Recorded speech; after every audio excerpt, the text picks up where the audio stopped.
Good morning, on the road with Dr. Gary. Good to see you again. Name of our company is Healthcare Practice Sales, LLC. Our website is dentalpracticeguide.com. Our phone number is 201-663-0935. And we are dental brokers and facilitating the sale of a dental office. And we're now at this for 11 years, and we have 7 employees. We love what we do. I used to be a dentist myself for 25 years, so we're having fun doing this the last 11 years. All the information you hear is for entertainment purposes. This is not legal or business advice. Speak to your professionals for that. Today's topic has to be attempting to find the perfect dental practice to buy. Well, the real title should be Open Your Parameters and Lower Your Expectations Somewhat. Because I find the average young buyer has this perfect idea where they want the practice to be. They generally choose a zip code, or they choose a county that they want to be in. On top of that, they have these parameters. It must be producing $600,000. It must have 5 chairs. They want to do multidisciplinary disciplined dentistry with having multiple associates in and out in there, and they want a reasonable rent. This is great. There's nothing wrong with having goals like that.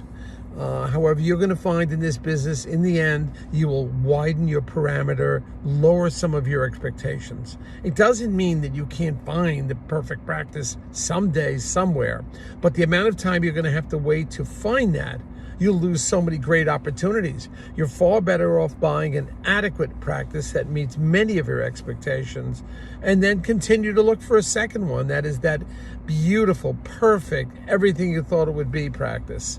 But in the end, most buyers broaden their parameters and lower their expectations a little bit. I'll give you an example. Fairfax County in Virginia, hot area. We just expanded into there, and we have a few practices for sale in the Fairfax County area, right outside of Washington, D.C. We were just inundated with phone calls when we had these few practices for sale, the number of phone calls we received. It was pretty remarkable. Now, we had one practice grossing about, $590,000 or $620,000, somewhere around there. And it was in a strip mall, really nice strip mall center with fantastic amount of parking, great support stores around them. This was high ceilings, 7, almost 8 operatories in there, grossing about $600,000. The doctor was referring out endo, perio, oral surgery, pedo, orthodontics, like everything was getting referred out. When you get that many specialties being referred, you know that's like at least a 15 to 20% increase the first year if you retain all those referrals out, depending on what you were sending, especially endo. So that's going to increase already. Secondly, it was a modern office. It was computerized, had a nice appearance, high ceilings, 2-sided entrances. Every room had a window, and the windows were large. So it had a nice appeal to it. I mean, the only negative, maybe it didn't have it had digital Panorex. Maybe the x-rays themselves on the PAs weren't digital. But besides that, it was a very good opportunity. And we do have a lot of people. Now, we had one doctor said, well, it doesn't meet my criteria. I want $800,000 plus gross. I can't settle for $600,000. Must have $800,000. I said, look, this is a $600,000 practice, 25% increase. You should be able to do maybe possibly $750,000 the first year out. It's possible, because you should have on national average 10 to 20% increase the first year if you're doing everything right, and also depending on the gross of the practice.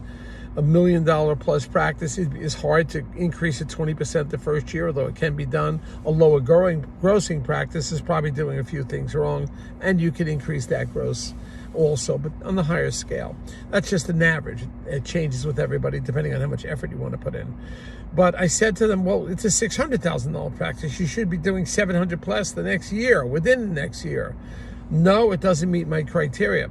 The problem with this group is, this is Fairfax County, a hot area in Virginia. they're going to be looking for a long time to find something that they want that meets all their criteria.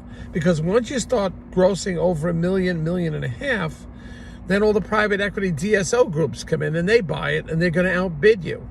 So a practice at 620 can grow and you could build it up, because by the time you wait and find the perfect practice, you could have generated the money with this one. So the other, say some people feel they still want to build from scratch. I mean, the price of building a practice hasn't changed. The construction, still you're going to spend $350,000, $400,000, lose half a year to a year building it, all kinds of aggravation. And then when you're done, it looks beautiful. They bring you these beautiful plants and you have no patience. So you have to take patience from another practice. It's the only way you could grow it. It just, it's hard. It can be done, and some people can do it.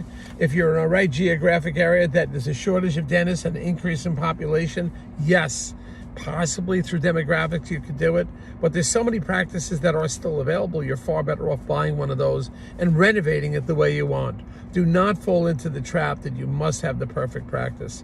There is no perfect practice. Every practice has flaws in it, and if you work hard, you will find the right one, change it from within. And don't forget, if you build a practice from scratch, you have no patience, you have no staff.